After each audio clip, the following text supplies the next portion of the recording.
I don't see Kevin yet. I don't see Sylvia yet. And no Jesus yet, is that right? Perfect. Okay. So module 11 and 12 is what we need to get through today. Module 11, you can see those assignments there are due. I told you last week that I would give you 2 weeks on that. So you can see there that both of those are due November 9th. And then on module 12, right, you've got November 16th. All right. So November 9th, you'll have 2 things due. November 16th, you'll have 1 due.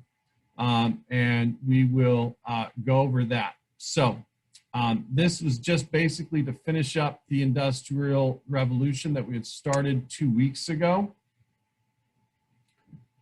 First thing that you have here is basically why the Industrial Revolution started in Britain first, how it spread, the importance of that. If you want to review that, you can.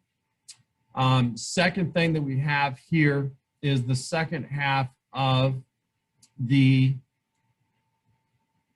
Industrial Revolution PowerPoint. So after the revolution, Industrial Revolution starts in Britain, the next place it goes is Belgium. And what Belgium did actually was they used a bunch of money and bribed some British businessmen and scientists and people that were familiar with the way things ran and had them come to Belgium. And so really the first country on the European mainland to do that was Belgium. All right, they adopt their industrial processes from the UK. They had a large series of canals already. They had a large number of raw materials available. They employed British workers at a higher rate, wage rate to come over. And they used that knowledge to build machinery, steam engines, based on the English model. After it went to Belgium, it went to Germany. They imported British ideas, engineers, and equipment as well. German children were sent to British schools to learn about industrialization. Germany's first railroads were built connecting raw materials to manufacturing centers, just as it was in Great Britain and Belgium. But basically, the divisions of the German Confederation, right, because you have those different states that you saw in the last post-Napoleon map, sort of slow things down through there. You have regional spread of industrialization to the rest of Europe. So it goes to Spain to the west, Italy to the south, and Russia to the east. All right. And then generally to cities, right, that are on rivers. And we talked about that before, right? Rivers are the first sites of industrialization because of the raw materials available, the water that's available to run those steam engines, and then the big thing about once the goods and services are produced, waterways are an easy way because most of the world does not have railroad tracks yet to get a good from point A to point B. France is one of the last countries in Europe or on the continent of Europe to industrialize, and we know that to be right from the revolution that we talked about 3 units ago. After industrialization hits Europe, what happens is those countries go outside looking for raw materials, and that is going to start our unit on imperialism, right? Where you're going to have economic and social inequality because not only are the owners of the factories going to get rich, the workers are going to have to work harder and longer hours to make more money in a competitive situation, but it's going to create a class structure that'll be around even today. Imperialism, where these countries like England go out all the way to India to get raw materials to continue to develop these goods, is going to really affect the next 100 years. The need for vast markets to sell finished goods. Where are you going to sell them? So not only are you going to take the raw materials from countries or places like India, they're then going to turn around and make the people of India buy those goods and services after they take their raw materials. Africa is going to be divided up basically by European powers. And you can see throughout the 100 years there, France, all right, and the areas that they take, including Madagascar. Ethiopia is really the only country that will stay independent, along with, I believe, Sierra Leone. And you can see there all of the European nations that you're going to have issues with. All right. That video will go over many of those items. So this is module 11. You're going to do the second part of the Industrial Revolution questions, Unit 4, Lesson 17, Section 1, questions 1, 2, and 3.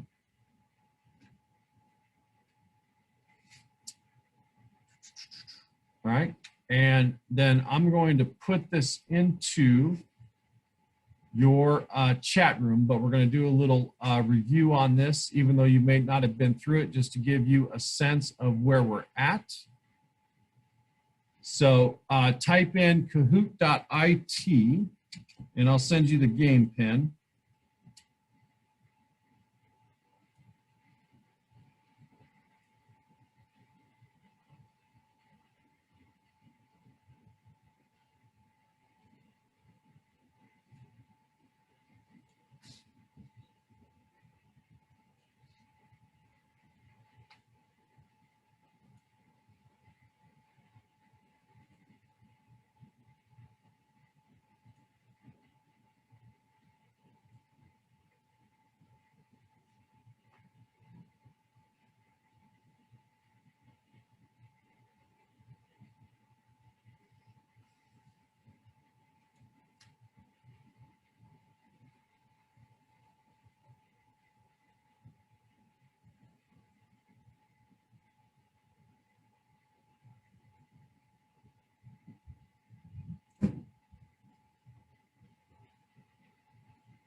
Okay, so I'm going to send this to you in the chat room. So kahoot.it, all right, and then put in this game pin, and we'll go over the Industrial Revolution real quick.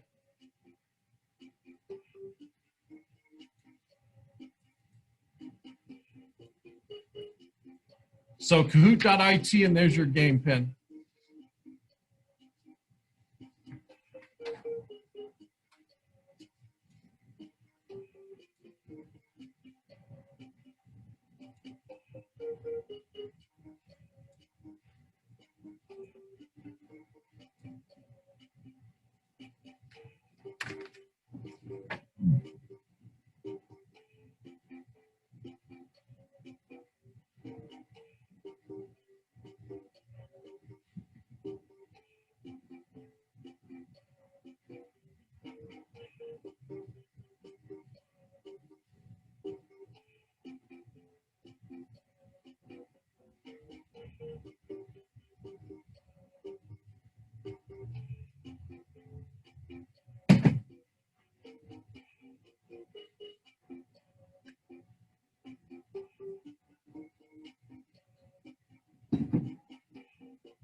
All right, which of the following was the most advanced power source during the Industrial Revolution?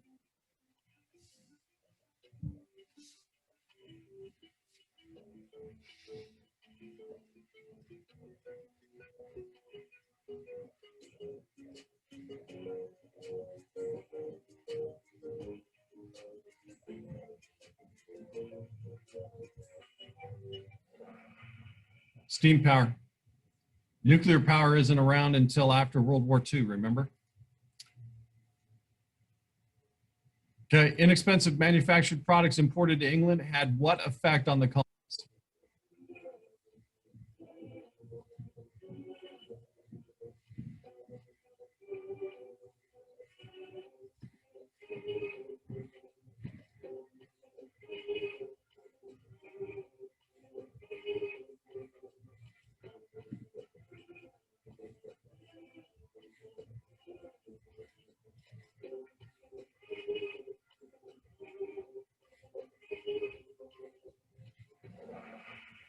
Devastating. Devastating effect because they take all of their stuff. What invention of James Watt helped to industrialize the entire world?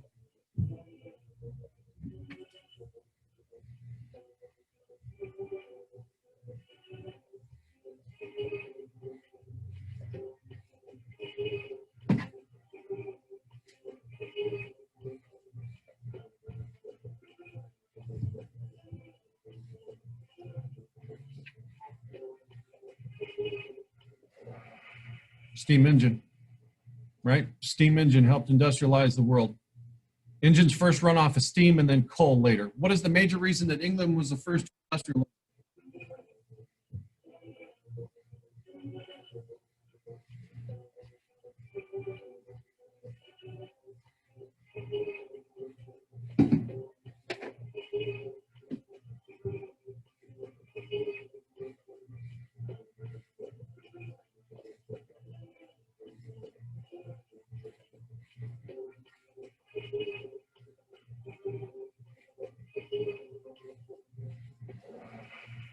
Local supplies such as coal and iron.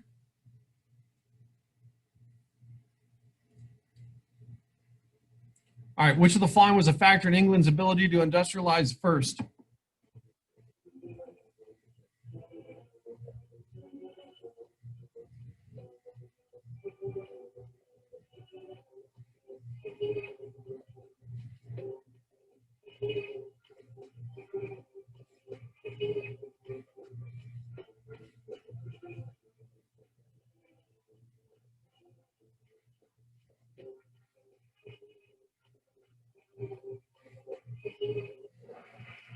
All right, England had not been devastated by Napoleon.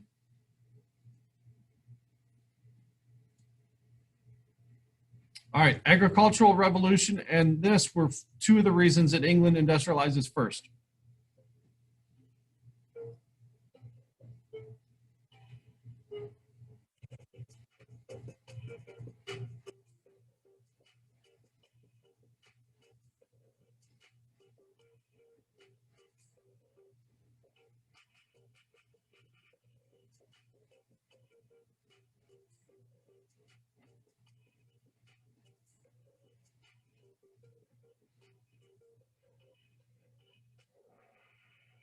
Improvement in iron smelting and metalworking.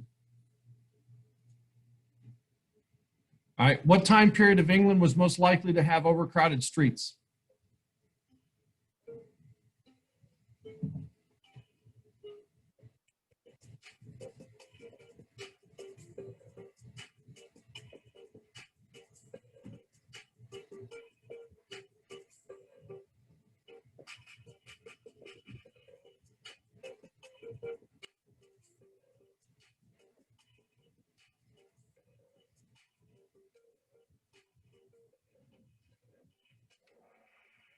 Right, industrial England.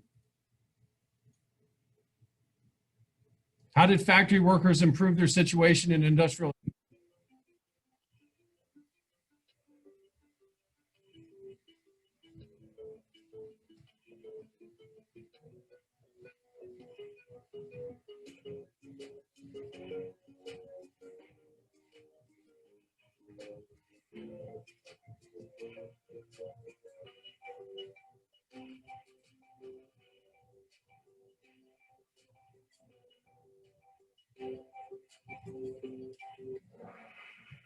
Formed labor unions.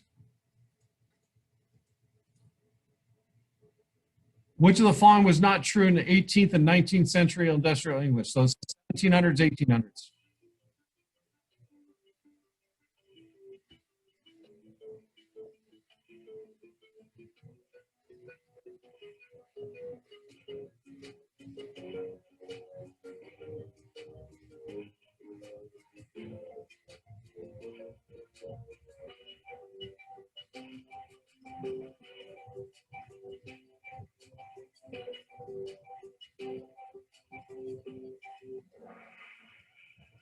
Modest but adequate housing. The more that people move to the cities, the more housing that's needed. The steam engine improved all the following except what?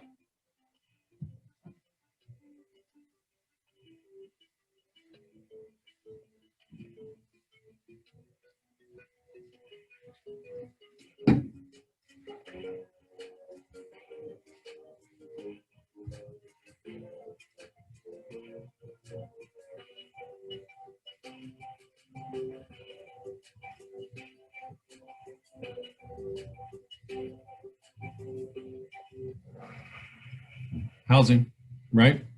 The steam engine improved all the following except for housing. All right, which of the following did not help England industrialize first?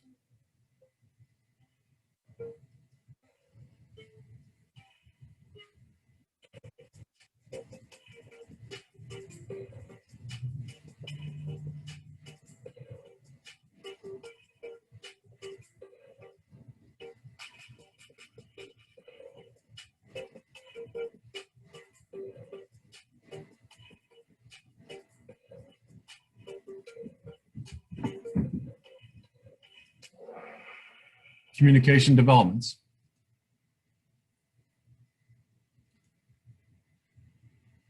Which of the following is a political reason that England industrialized?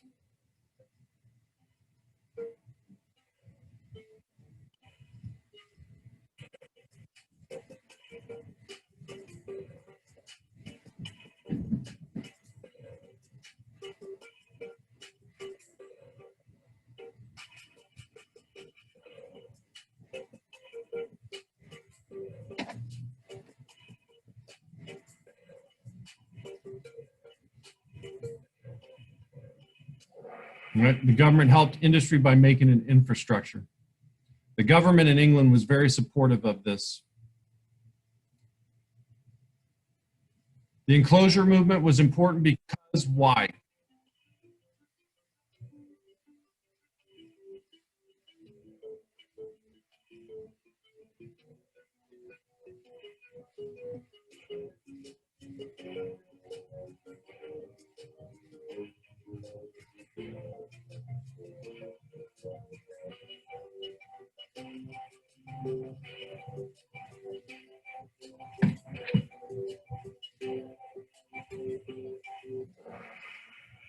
Enabled farmland, all right, to be used more efficiently and produce more goods and services. All right, which of the following occurred in response to the impact of industrialization?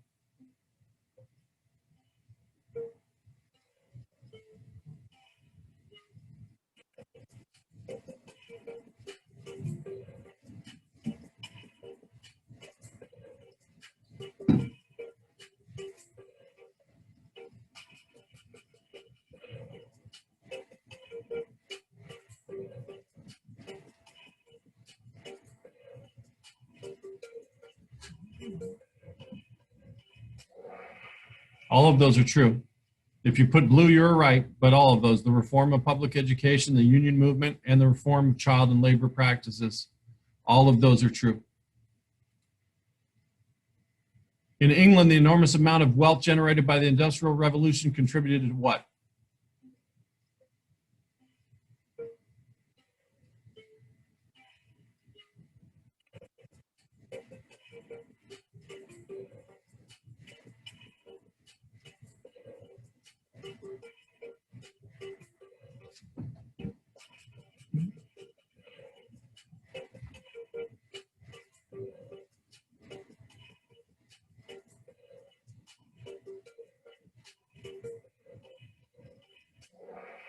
Creation of growing middle class.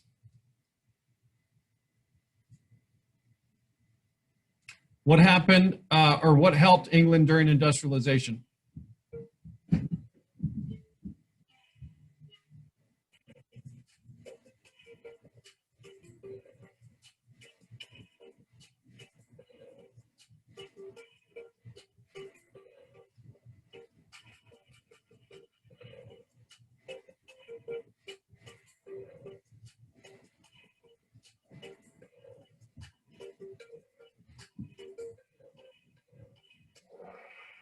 All right, agricultural revolution.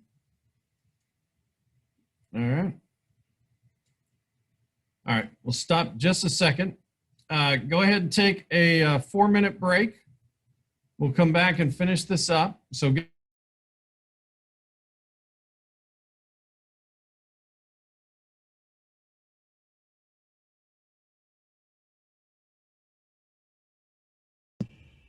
You're muted.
All right, here we go.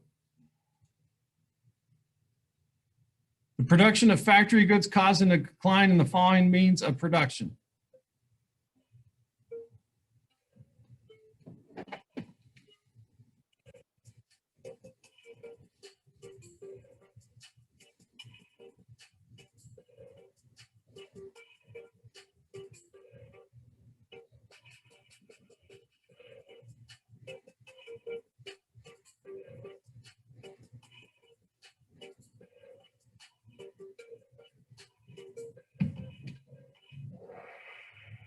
Cottage industry.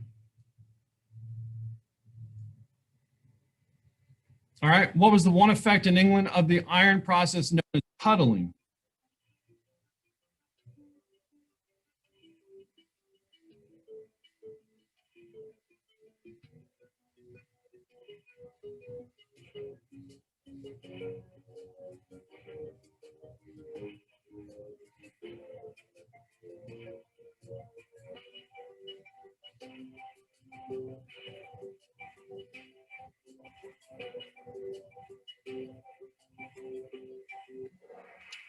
Railroad industry increased due to better production. All right, which factor helped England continue to rise economically during the Industrial Revolution?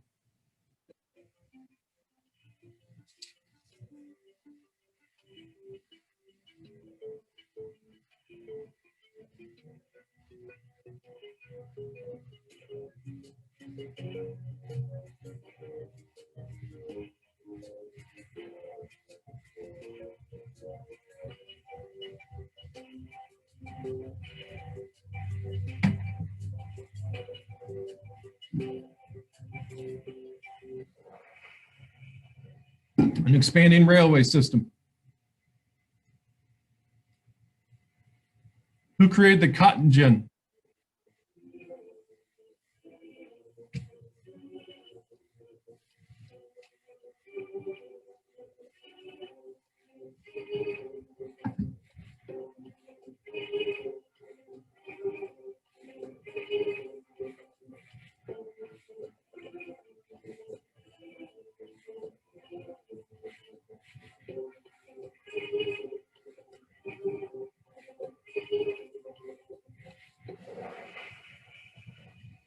Eli Whitney. Eli Whitney invented the cotton gin.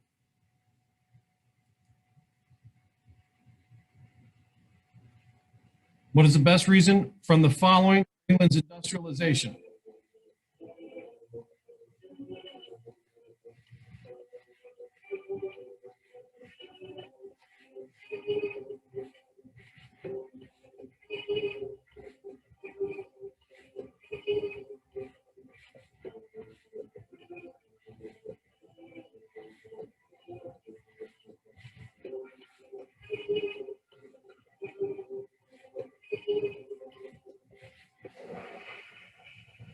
Had a high population and a ready labor source.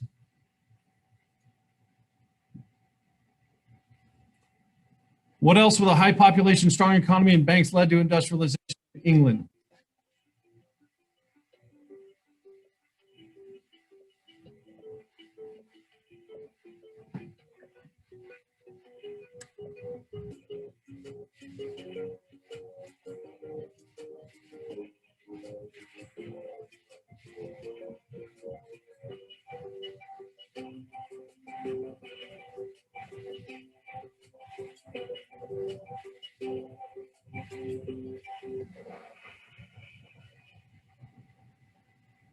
Extensive natural resources. England had it available and ready. Why was the life expectancy shorter in the cities than the country during industrialization?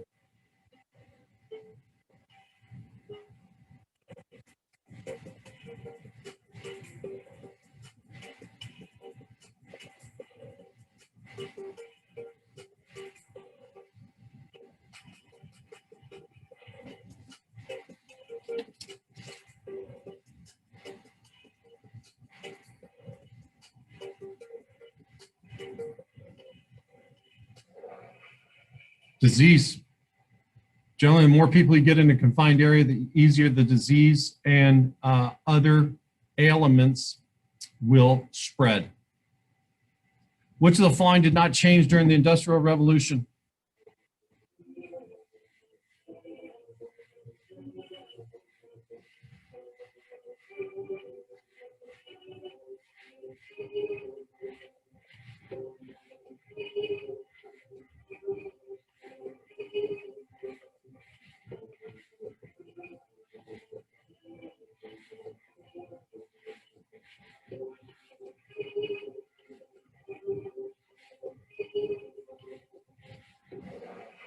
Child labor laws improved.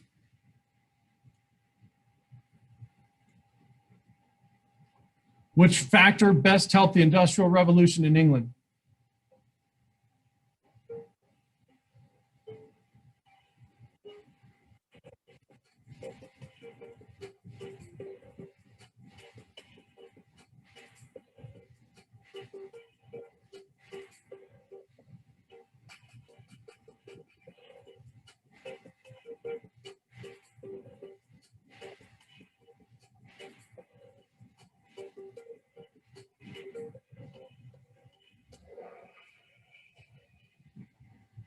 A strong navy to protect England. Strongest navy in the world from the defeat of the Spanish Armada through World War II in the Battle of Midway. All right, the following was a contributing factor in England's industrialization.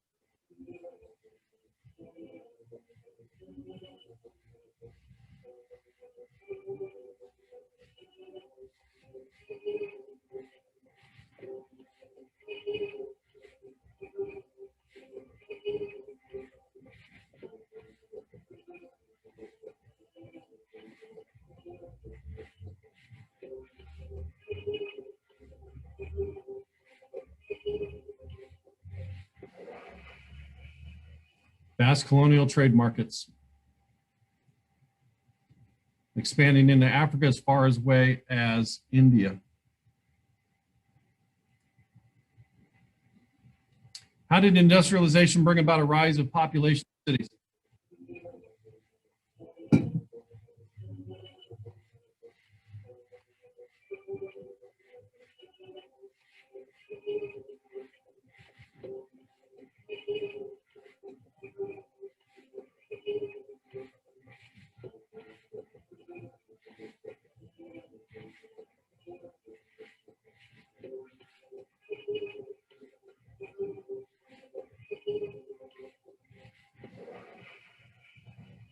People were lured to cities to seek job opportunities.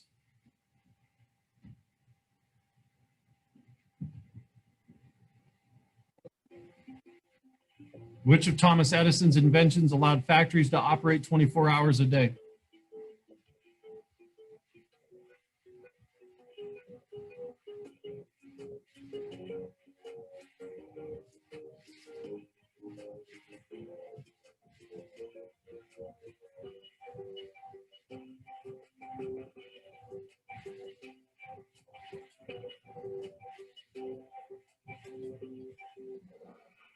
Electricity. Electricity allows them to work way more than they ever had before. Which of the following was the most responsible for a change in population in the 1800s?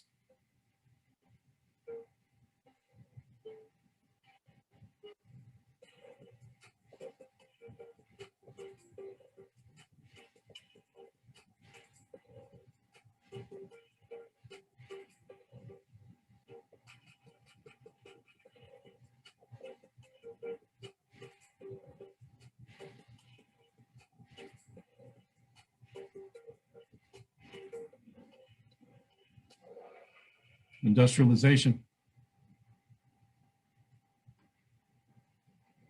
Which of the following best explains how enclosures increase farm productivity?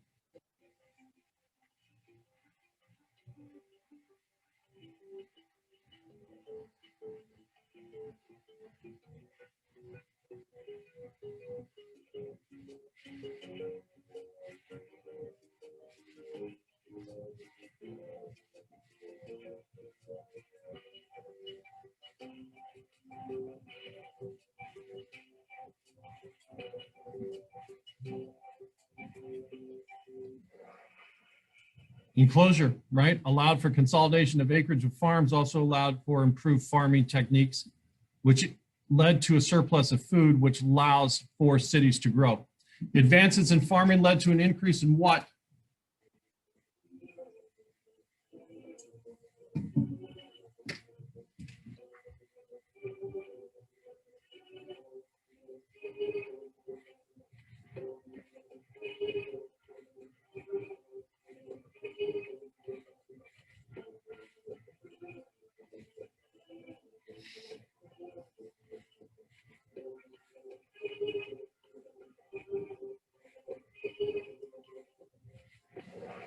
Population. Increased food leads to greater population because we have a surplus.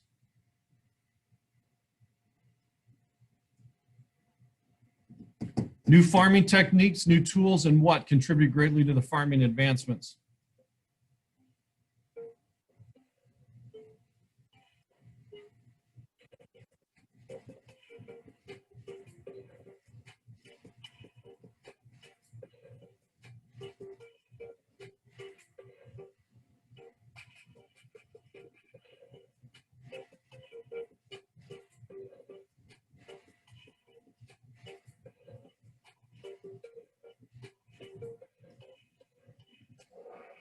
Enclosure movement. All right, cities grew on coal or iron because?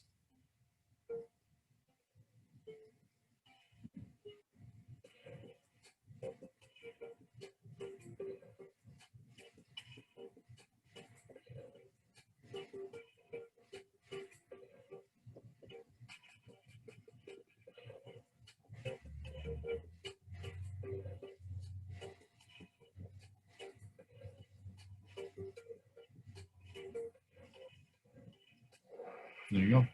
Coal and iron were root materials and steam engines and track.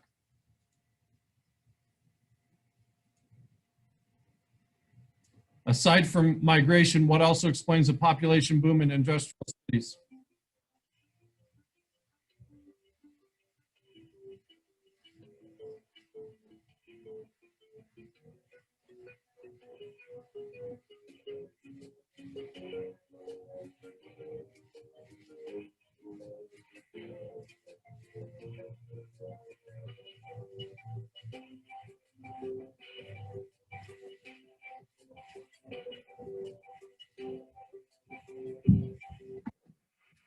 There you go. Cities allowed access to a large food supply due to advances, which leads to a surplus of food. Which of the following was a reason why people in England moved from rural to urban areas?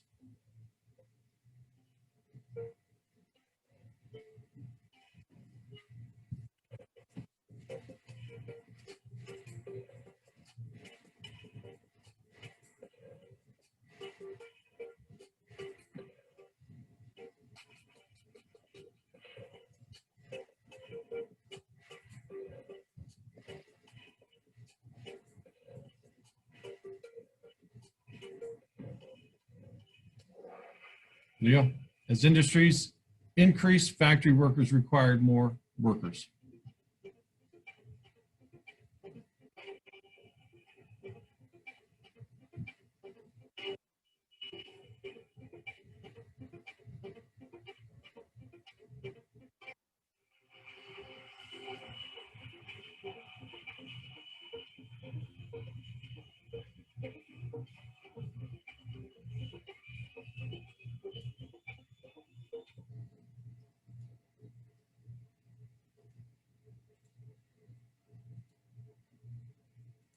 Okay, so the second part of what we need to go through real quick is imperialism.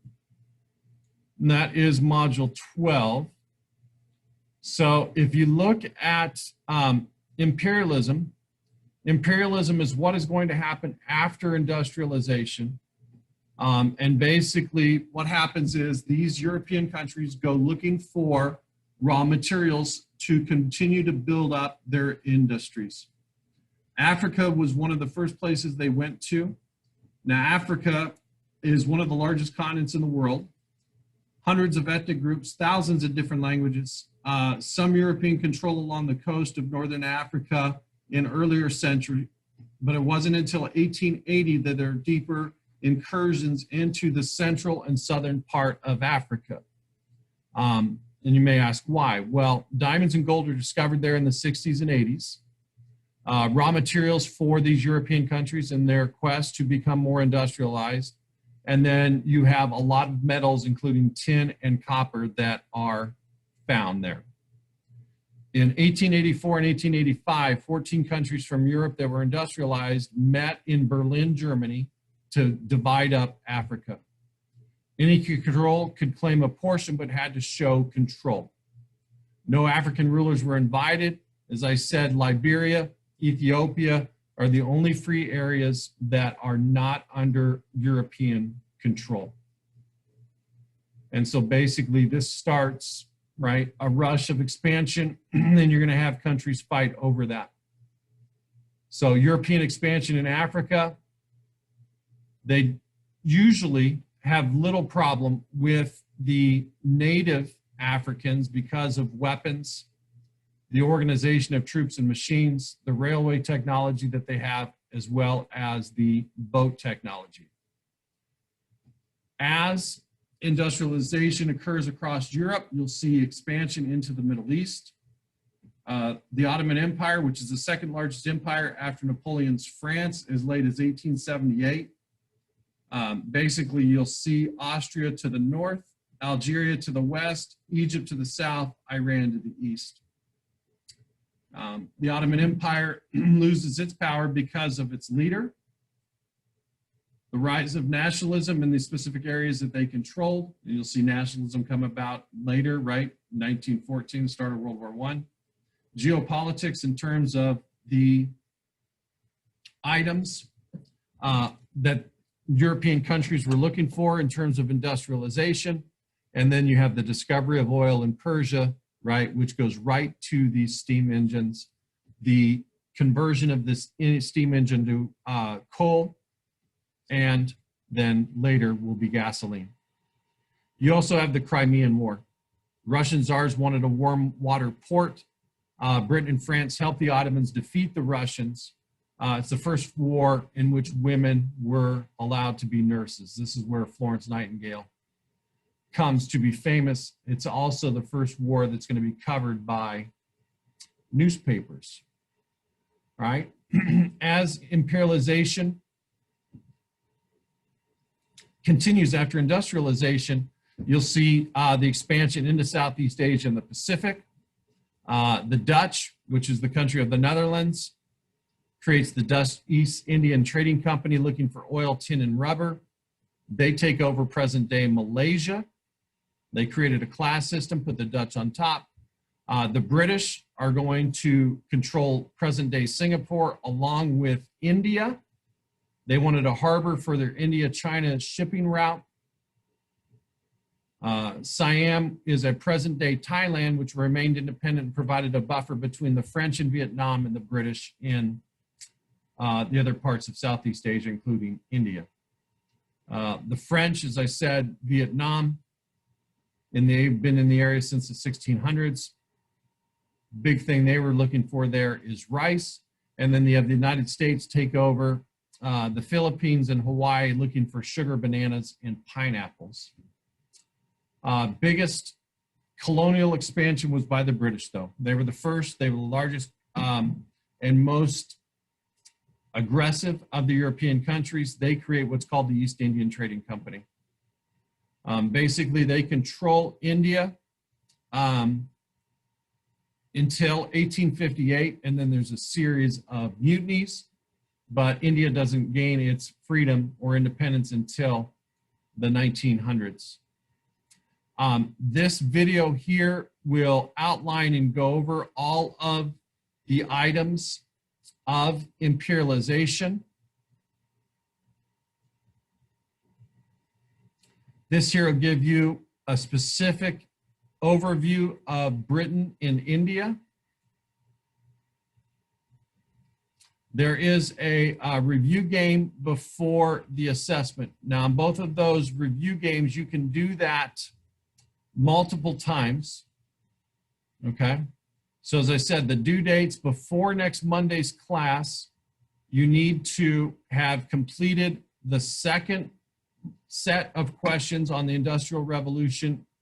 Do the review game as many times as you want, the one that we just did, and then complete that assessment on industrialization.